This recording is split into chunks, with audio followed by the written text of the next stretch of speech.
This is a 2025 Porsche Macan Electric, and it's time for a range test.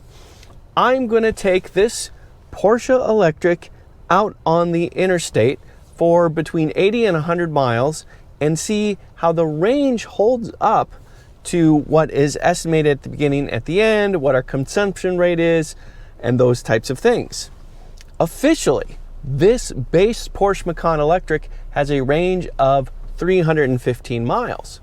But when I started this morning with a 100% charge, I had 358 miles as an estimated range. I've driven around a little bit and had to do a couple things with the car on and standing. I'm currently at 94% charge with 326 miles of range.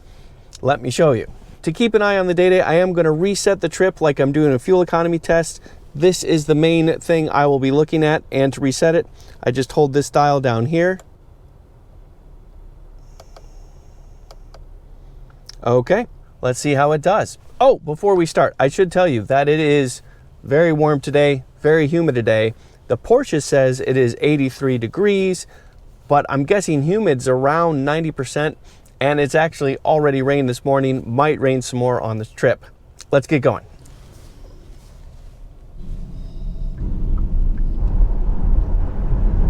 Okay, cruise control is set at 75 miles an hour. That is the speed I'm going to go for this test. I am going to do a loop. So I'm going to go 40 to 50 miles in one direction and then 40 to 50 miles back. That is to help even out things like elevation change and if there's any prevailing winds or weather to cancel that out a bit as well. And I will periodically check in to see what kind of data we have. And at the end, I will see the overall state of charge and do a couple of calculations on my own. I do also have all the driving assistance systems on. This is much better equipped than your average Porsche in terms of driver assist systems. I do have adaptive cruise control. I do have some lane keep assist and those types of things. Porsche tends to be pretty minimal when it comes to driving assistance, and I really appreciate it because when you're driving a Porsche, being engaged with the drive is a good part of the fun. And I've already reviewed this Macan Electric, and indeed being engaged with this Macan Electric is part of the fun as well. Now, it's no 911, but considering everything that's going on that's new with the Macan, yeah, it feels really good and it still feels very much like a Porsche. And in my review, I go into a lot of detail of all kinds of driving situations. I talk about the powertrain and the chassis. I drive it on the interstate. I do an acceleration test. I do a handling test as well. But let me give you a brief summary of what we've got. This is the base trim of 4 Macan Electric versions. There's this, then the Macan 4, the 4S, and the Macan Turbo. This is the only version that is not all-wheel drive. This one is rear-wheel drive, and it has a single electric motor that makes 355 horsepower and 415 pound-feet of torque. But that is the launch control mode, like an overboost mode of acceleration. Sustained horsepower is still a very healthy 335 horsepower. All the other Macan Electrics do better on power, and when you get to the Macan Turbo, you get crazy high levels of torque. But every single Macan Electric uses the exact same battery pack. It is a 100 kilowatt hour battery pack that uses 95% of its capacity to elongate the overall battery life. Like I said, this has the best official EPA range of 315 miles when you start with a full charge. But the Macan 4 is not bad at all. Considering that it's all-wheel drive, you only lose 7 or 8 miles of range. I think it's 307, 308 miles. This new electric SUV from Porsche is not cheap. The base price for this base trim is just under $80K, $79,995, and my test car did have several options and cost nearly 10 grand more, $89,315. Of those options, I think my favorite one is the most expensive, and that is the rear axle steering. Yes, you can get rear axle steering on a Macan now, and that enables 2 advantages. First, you get a much tighter turning radius at low speeds when you're trying to get around parking places and those types of things. Second, if you're going a little faster and if you're getting a little spirited in your driving, it's more stable because the rear axle will turn in the same direction as the front, and my overall experience in the Macan was very positive. It's nice and quiet here on the interstate. Porsche did an excellent job to isolate the cabin. You don't hear any wind noise, you obviously don't hear any engine noise, and you don't hear much of any road noise either. And this Macan being equipped the way it is, I have a heated steering wheel, heated and ventilated seats. I have a 4-zone climate control system. It is easy for everyone to get nice and cozy. Speaking of, these are 14-way adjustable comfort seats, and that makes it easy to get it precisely the way you like it, including extra lumbar support, which I always appreciate. Okay, we've officially gone 10 miles. Let me give you an update of what the stats say. So there you go. Just a little bit more than 10 miles. We're consuming at a rate of 32 kilowatts per 100 miles, and we're averaging 67 miles an hour. Also, we now have 91% charge on the battery and 310 miles of range. That is expected because I was doing more city, lower speed driving before I started this test, so that would affect the estimated range, and it is not as efficient on the interstate as it is in the city. That's very common for electric cars, but it is generally holding up pretty well. This car, during my test, has given me 0 range anxiety so far, so we'll see what this longer range test does for that. That's it for now. I'll check in a little while. All right, we are more than 25 miles into this journey, and we have gone through 8% of the battery's charge. We are now at 86% with 294 miles of range, and our total consumption is 29.7 kilowatts per 100 miles now, and as you can see, 27.3 miles traveled so far. Also, by the way, 89 degrees. It is not cold. This is a good time to actually tell you a little bit more about the chassis of the Macan Electric, because it's pretty slick actually. Standard equipment is an air suspension. Standard equipment is 2-valve adjustable shock absorbers. We have a very adaptable suspension as part of this electric crossover SUV, and that includes variable ride heights, among other things. We're currently in the lowered ride height, which is the second lowest of 4 total. There is a low ride height, and then there's the normal and the lifted ride height on top of that. We also have several drive modes. Let me show you. Off-road, normal, sport, and sport plus. Because of all the different suspension adjustments, there is big differences in the way the car feels. In the normal drive mode, the Macan Electric is downright plush. It's soft, it's cushy, it easily absorbs bumps. It's not underdamped, but there's certainly plenty of compliance built into the system. But once you get to the Sport Plus level, which I do for the handling test, yeah, this thing tightens way up. Also, there is one other interesting part of this car.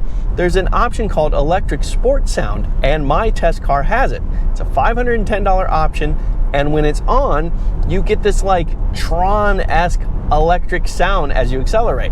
So currently off, and I don't know if you could hear that, but it's now making a little sound, and let me accelerate. Full throttle. You get that like Tron kind of sound from the Porsche Macan. It's an interesting thing. All right, I'll turn it back off. I'll accelerate again. No sound. So yeah, interesting little thing. And yes, I did burn up tiny little bit extra battery life from that, but I'd say it's worth it. The adaptability of this chassis is the impressive thing. The difference in feel between the normal driving mode to the Sport Plus driving mode is significant. And then it's a whole separate thing altogether to have an off-road driving mode. The adaptability of this Macan Electric is one of the more impressive attributes. All right, I'll check back in when we're turning around.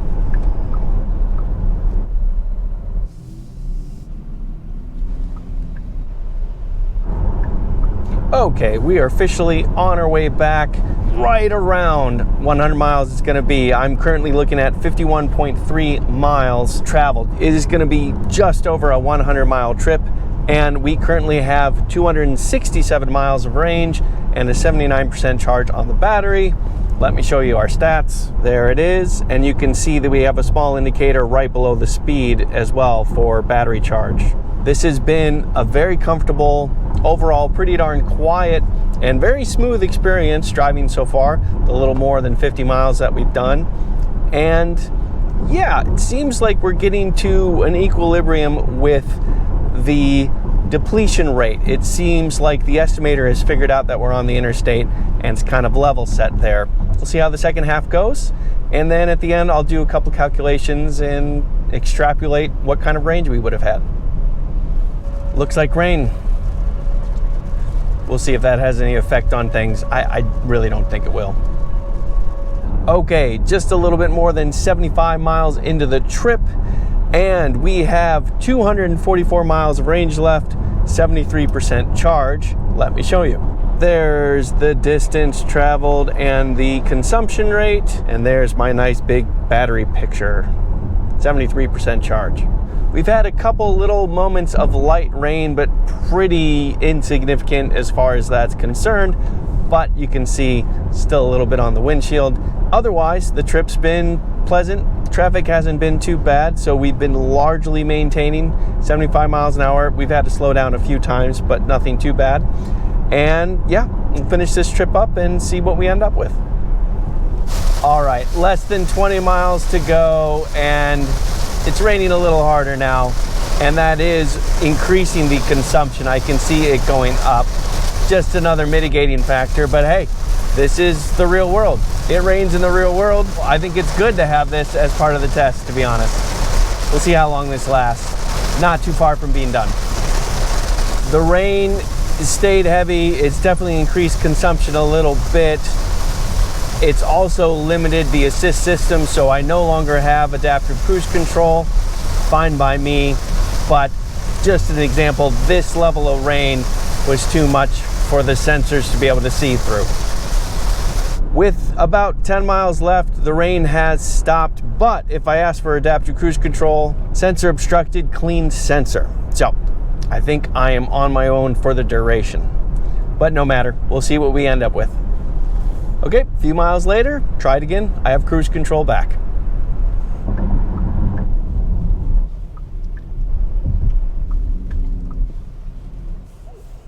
We're done. I traveled, according to the Porsche, 101.4 miles. Took me 1 hour and 28 minutes to do it, and consumed 28.8 kilowatt hours per 100 miles. The battery life is 65% and 215 miles of range. There's all that trip information, and there is that big battery number right there. Also, let me show you one other thing.